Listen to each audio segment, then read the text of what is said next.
Kapag masyado mong pinahalagahan ang isang tao na hindi kanya pinapahalagahan, darating ang araw na ikaw ang magiging mumurahin sa sarili mong mata.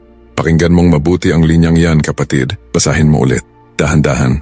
Kasi malamang, kung napadpad ka sa video na ito, may babae kang iniisip ngayon. May babae kang hinahabol. May babae kang pinapalitan ng oras, pera, atensyon at pagmamahal.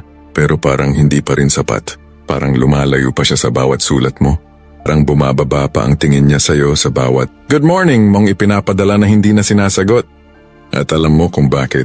Kasi nawala na sa'yo ang isang bagay na hindi mo dapat. Binigay ka agad ang iyong misteryo, ang iyong halaga, ang iyong sarili. Pero bago tayo magpatuloy, kailangan kong linawin ang isang bagay. Itong video na to, hindi ito tungkol sa pambabae. Hindi rin ito tungkol sa panloloko o panlilinlang. Hindi ko tuturuan kayo na maging duwag o manhid na tao. Kung yan ang hinahanap mo, isara mo na tong video. Wala kang makukuha dito.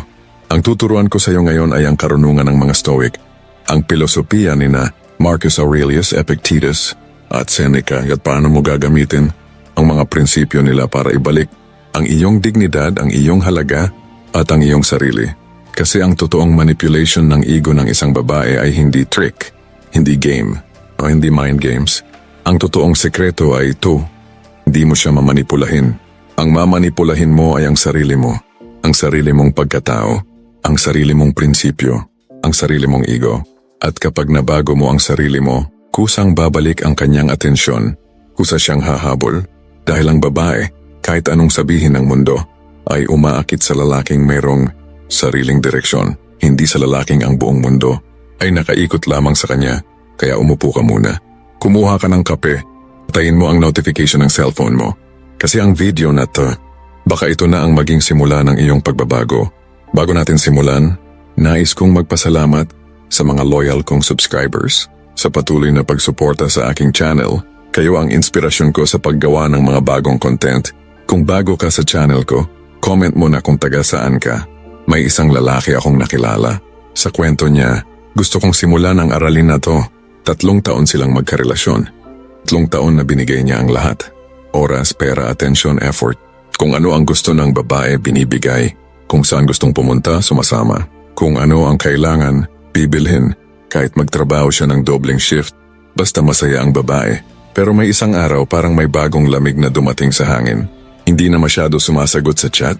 Mas madalas na busy, mas kaunti ang I love you. Mas maraming magkita tayo next week. Na nagiging sorry, may lakad. Ano niyang ginawa ng lalaki? Ang una niyang ginawa ay nagtanong siya, ayos ka lang ba? May problema ba tayo? Ang sagot, wala naman. Ikaw kasi owa. Pero hindi siya tumigil doon. Tumawag siya ng walang tigil. Nag-text ng miss you na. Nag-post sa social media ng mga quotes tungkol sa pag-ibig. Binigyan siya ng sorpresa. Nag-sorry kahit wala naman siyang kasalanan. Nag-beg, nagmakaawa. At ang babae, lalong lumayo. Hanggang sa isang araw, tanggap niya ang text na pinakamasakit na babasahin ng sino mang lalaki. I think we need to take a break. At yan ang simula ng kanyang pagkalugmok. Pero kapatid, pakinggan mong mabuti. Hindi ang pag-alis ng babae ang problema niya. Ang problema niya, hindi niya naintindihan kung bakit siya umalis. At baka yan din ang problema mo ngayon. Ito ang masakit na katotohanan na walang magsasabi sa'yo.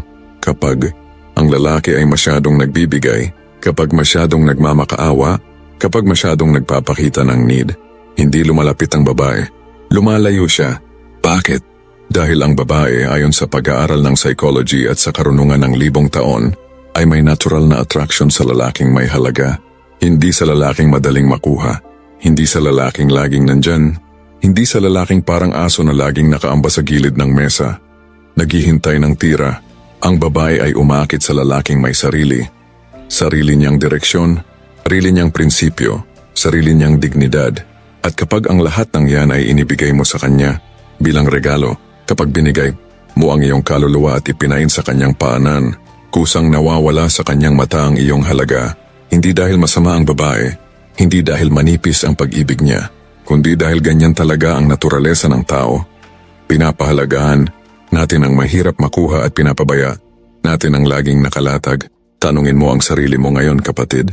Ilang beses ka nang nag-double text sa babaeng hindi ka sumasagot? Ilang beses ka nang nagsabi ng I love you na walang kasagutan? Ilang beses ka nang nagsorry sa mga bagay na hindi mo naman kasalanan. Ilang gabi ka nang hindi nakatulog, hinihintay ang tawag niya. Sinusulyap ang cellphone mo kada 5 minuto. Ilang plano na ang hindi mo natuloy. Ilang barkada ang naiwan.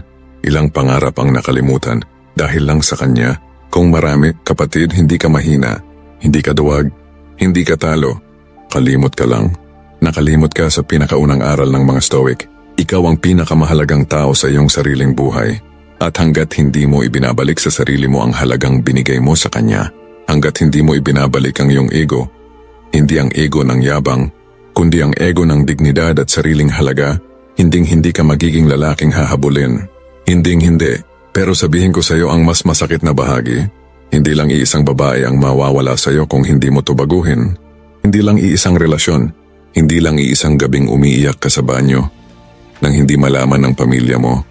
Ang ugaling ito ay ang ugali ng pagiging lalaking sobrang mahalin, ang ugali ng pagiging laging nandyan, ang ugali ng kahit ano para sa kanya, ay isang sumpa na susundan ka hanggang sa susunod na relasyon. Kasi hindi ang babae ang problema, ikaw ang problema. At alam ko masakit yan. Alam ko ayaw mong marinig yan. Alam kong gusto mong idaan ang lahat ng sisi sa kanya. Sa kanyang pagbabago, sa kanyang panloloko, sa kanyang kawalan ng utang na loob. Pero tandaan mo ang sinabi ni Marcus Aurelius sa kanyang Meditations. Ang mga bagay na nakukuha sa labas ng sarili mo ay wala sa iyong kontrol. Ang nasa kontrol mo ay ang iyong pananaw, ang iyong aksyon at ang iyong pag-uugali. Hindi mo kayang kontrolin ang babae. Hindi mo kayang pilitin ang kanyang pagmamahal. Hindi mo kayang baguhin ang kanyang damdamin sa pamamagitan ng pagbigay ng marami. Pero kaya mong kontrolin ang sarili mo. At ito ang masakit na katotohanan. Kung patuloy kang magpapakababa, kung patuloy kang maghahabol, kung patuloy mong ibibigay ang lahat kahit wala kang natatanggap pabalik, hindi lang babae ang mawawala sa iyo. Ang sarili mo ang mawawala sa iyo. Isipin mo ito. Isipin mo ang isang lalaki, 5 taon mula ngayon, na kahit matanda na, kahit may pamilya na, ay patuloy pa ring nanghihingi ng validation. Babaeng hindi naman nagpapahalaga sa kanya, patuloy na nagpapakababa. Patuloy na nakikipagbuno para sa konting atensyon. Gusto mo bang maging ganon? Gusto mo bang ang anak mong lalaki balang araw ay makita kang ganon? Duwag. Walang tinig, walang sariling direksyon? Anong klaseng tatay ang ituturing mo sa kanya? Anong klaseng halimbawa?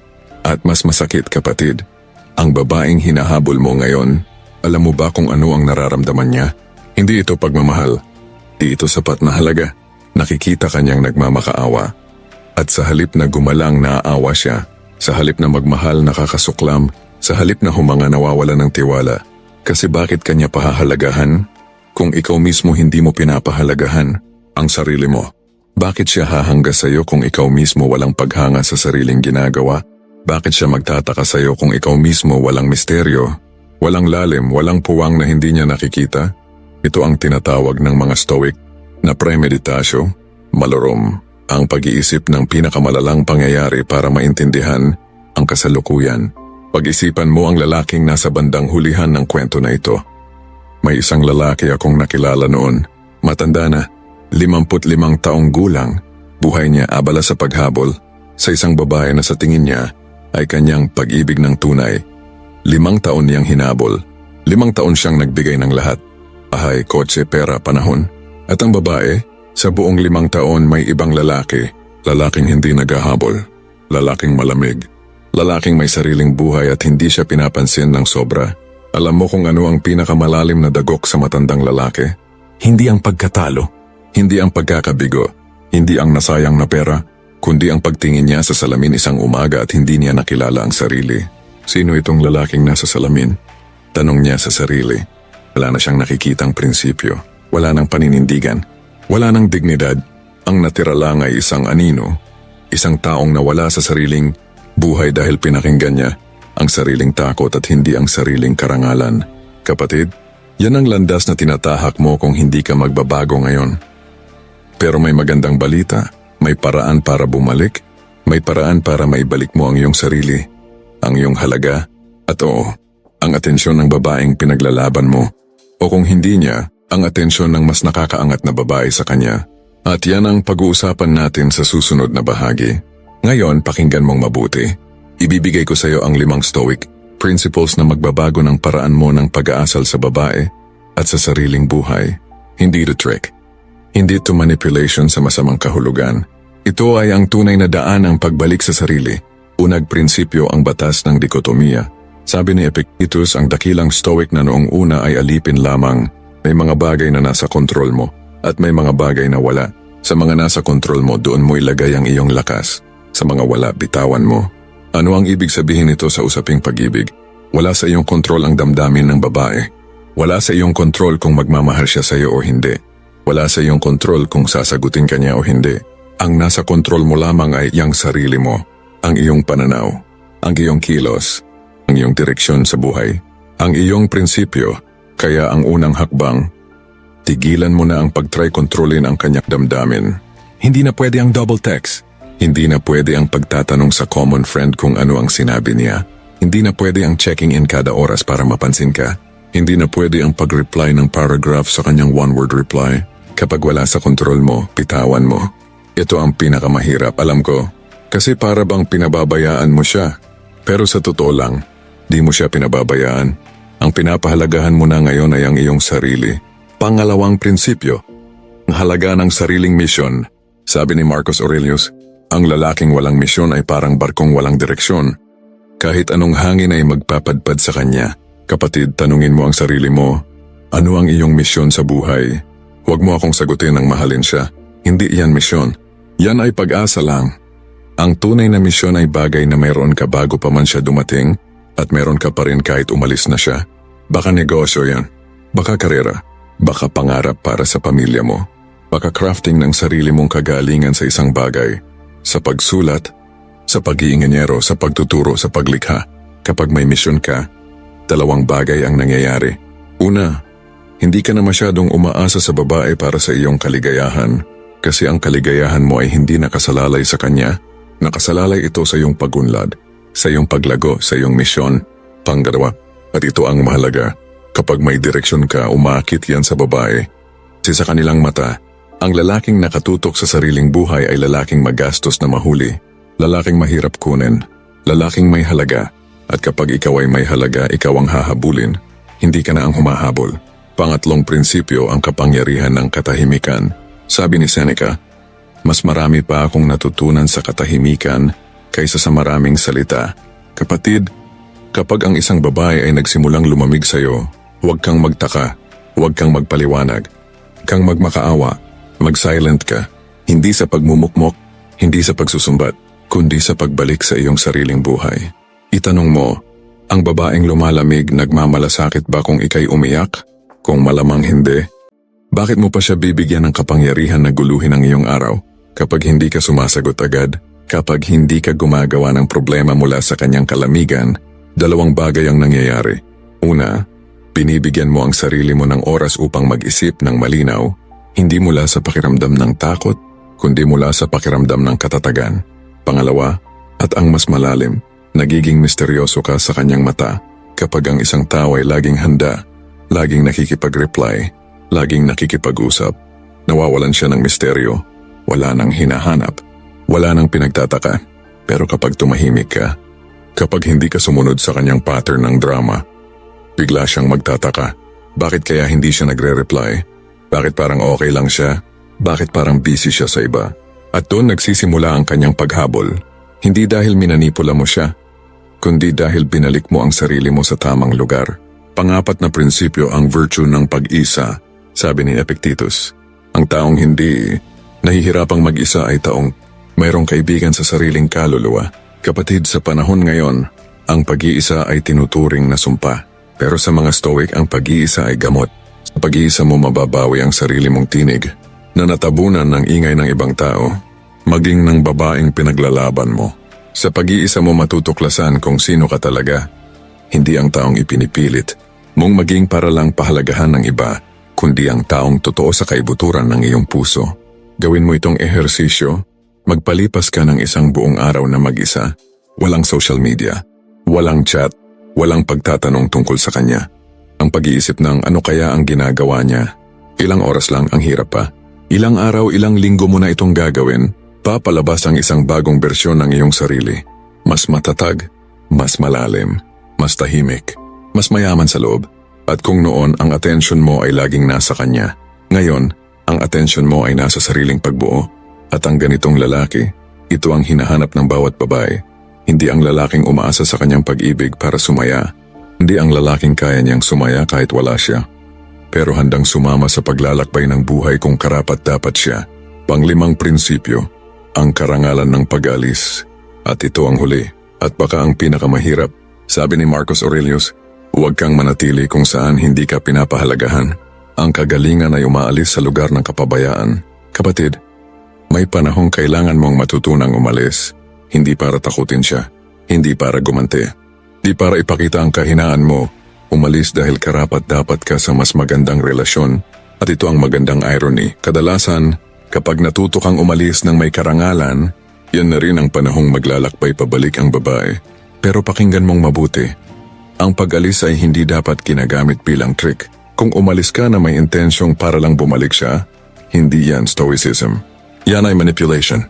At lalabas yan sa iyong kilos at mararamdaman yan ng babae. Ang tunay na pag-alis ay ginagawa dahil pinahahalagahan mo ang sarili mo ng higit pa sa pag-ibig na walang balik. Kung bumalik siya, tatanggapin mo. Pero bilang kapantay, hindi bilang amo. Kung hindi siya bumalik, ayos lang. Dahil natutunan mo ang pinakamahalagang aralin, hindi kayang palitan ng sino man ang halaga ng sarili mong kapayapaan. Payagan mo akong magkwento ng isang senaryo. Hindi ako magbibigay ng pangalan dahil baka ikaw ang tinutukoy nito. Isang lalaking 2 taong nagkakasundo sa isang babae. Tuwing hating gabi, tumatawag siya para lang siguruhing natutulog ng maayos ang babae. Tuwing linggo siya ang pumupunta sa bahay nito dala-dala ang pagkain at palamuti. Tuwing may birthday ng pamilya ng babae, siya ang unang nag-aabot ng regalo. At isang araw bigla, nagbago ang babae. Mabagal ang reply. Malamig ang good morning. Madalas na may lakad ako kapag tinatawagan. Ang lalaking ito, ginawa niya sa unang ilang linggo ay mas lalong naghabol. Nag-text ng baby ayos ka lang? Kada ilang oras. Nagpunta pa sa bahay ng babae kahit hindi inaasahan. Nagluto ng paborito niyang ulam at dinala. Ngunit hindi man lang nagustuhan. Nanlead siya, na-diminish ang kanyang sarili. Nagsorry sa mga bagay na hindi niya kasalanan. Nagbeg ng, wag mo akong iwan please. Pero lalong lumayo ang babae. Isang gabi, sinabi nito, hindi ko na alam kung mahal pa kita. Pagkarinig sa linyang iyon, nawala ng ulirat ang lalaki. Parang nabasag ang mundo sa kanyang paanan. Pumasok siya sa kwarto niya. Hindi kumain ng 3 araw. Hindi nagtrabaho. Tumitingin lang sa kanyang cellphone, umasang magpapadala siya ng text. Walang dumating. Sa 4th araw may isang lumang libro. Siyang nakita sa hagdanan ng kanyang bahay. Meditations ni Marcus Aurelius. Lumang regalo ng isang kaibigan noong kolehiyo na hindi niya binasa. Nuksan niya sa isang pahina, basta-basta hindi niya pinili. At ang basa niya, iwasan mong gawing alipin ang iyong sarili ng mga emosyon ng iba. Ang kapayapaan mo ay hindi dapat nakasalalay sa galaw ng ibang tao. Nanatili siyang nakatingin sa linyang iyon ng mahigit 1 oras. At noong gabing iyon, ibinalik niya ang phone sa tabi. Hindi na siya nag-text. Hindi na siya tumawag. Hindi na siya nagtanong. Sa halip, nag-gym siya kinabukasan. Susunod na araw, bumalik siya sa trabaho at nagtrabaho ng husto. Sa sumunod pa, binuksan niya ulit ang lumang libro ng mga pangarap na matagal niya nang iniwan. Plano niya sanang magsimula ng maliit na tindahan. Ibinalik niya ang pansin sa pangarap na yon. 1 linggo ang lumipas. Walang tawag mula sa babae. 2 linggo. Wala pa rin. Pero may iba namang nangyari. May bumalik sa lalaki. Ang kanyang tinig. Ang kanyang ngiti sa umaga. Ang kanyang lakas sa katawan. Ang kanyang pagiging siya. Sa 4 linggo may text na dumating mula sa babae. Kumusta ka na? Ang lalaki, tinitigan niya ang text. Nakangiti. Pero hindi siya nag-reply agad. 2 oras muna, saka siya nag-reply. Maikli, respetado pero hindi mabilis, hindi sabik. Ayos naman ako. Busy sa bagong project, ikaw? At mula sa sandaling iyon nagbago ang dinamika. Ngayon ang babae ang nagtatanong, ang babae ang nag-iimbita. Babae ang gumagawa ng effort, pero alam mo kung ano ang pinakamagandang bahagi ng kwento? Hindi na ganun kahalaga sa kanya kung bumalik o hindi ang babae. Kasi sa 3 linggong pag-iisa, sa 3 linggong pagbalik sa sarili, sa 3 linggong pagsunod sa mga aral ng mga Stoic, nabuo niya ulit ang sarili niyang ego. Hindi ang ego ng yabang, kundi ang ego ng sariling halaga, ang ego ng dignidad, ang ego ng lalaking may direksyon. At kapag nagkaroon ka ng ganong ego, di mo kailangang manipulahin ang kahit sino. Usa na silang lalapit. Bakit? Dahil ang mundo ay parang gravitational field. Ang lalaking may tunay na halaga ay may sariling gravity. Hindi mo na kailangang pilitin, kusang iikot ang mga tao sa iyong paligid, pati na ang mga babaeng dati malayo. Pero ang mas mahalaga, hindi mo na sila kakailanganin kasi kumpleto ka na sa sarili mo. Kapatid, nakarating ka na sa huling bahagi ng video na ito. At kung nakinig ka mula simula hanggang dulo, ibig sabihin may kumakatok sa iyong puso, may bahagi sa iyong nagising. Ngayon, ibibigay ko sa iyo ang 7 tuntunin na pwede mong simulan ngayong araw din para umpisa ng pagbabalik sa sariling halaga. Una, huwag ka nang mag-double text kung hindi siya sumasagot. Hindi ibig sabihin hindi niya nakita. Ibig sabihin hindi siya nagpapakita ng interes sa sandaling iyon. Igalang mo yan. Gumalang ka rin sa sarili mo. Pangalawa, simulan mong isara ang social media check-in sa kanya. Yung panonood ng kanyang Instagram story, yung pag-stalk sa Facebook niya, yung pagtingin kung sino ang nag-like sa kanyang post. Lahat yan, gumagamit ng oras mo at nagpapahina ng iyong sarili. Tanggalin mo siya sa radar mo saglit. Pangatlo, gumawa ka ng bagong gawain sa iyong araw. Isang bagay na walang kinalaman sa kanya, mag-gym, mag-aral ng bagong skill, magsulat, magbasa. Basta may isang bagay kang ginagawa araw-araw na nagpapasulong sa iyong pagkatao, hindi nakatali sa relasyon, pang-up.